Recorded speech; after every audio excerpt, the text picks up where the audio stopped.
can man comprehend the essential nature of God? No, he lacks the sense required for comprehending it.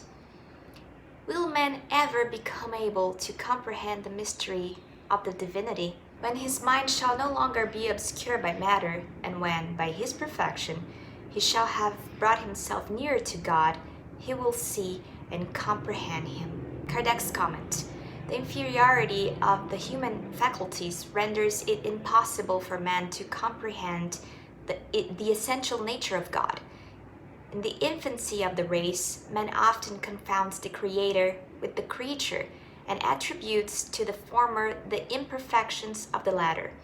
But in proportion his moral sense becomes developed, man's thought penetrates more deeply into the nature of things, and he is able to form to himself a juster and more rational idea of the divine being, although his idea of that being must always be imperfect and incomplete.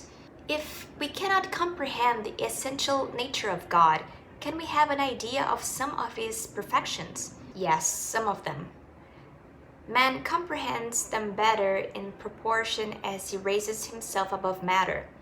He obtains glimpses of them through the exercise of his intelligence. When we say that God is eternal, infinite, unchangeable, immaterial, unique, all-powerful, sovereignty just and good, have we not a complete idea of his attributes? Yes, judging from your point of view, because you think that you sum up everything in those terms. But you must understand that there are things which transcend the intelligence of the most intelligent man, and for which your language, limit to your ideas and sensations, has no expressions. Your reason tells you that God must possess those perfections in the supreme degree, for if one of them were lacking or were not possessed by him in an infinite degree, he wouldn't be superior to all and consequently would not be God. In order to be above all things, God must undergo no vicissitudes. He must have none of the imperfections of which the imagination can conceive. Kardec's comment: God is eternal.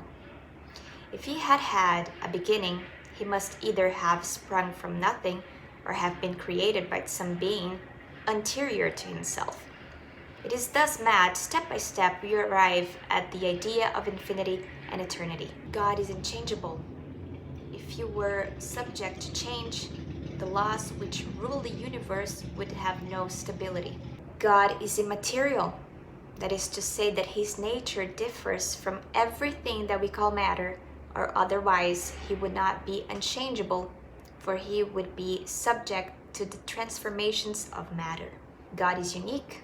If there were several gods, there would be neither unity of plan nor unity of power in the ordaining of the universe. God is all-powerful because he is unique.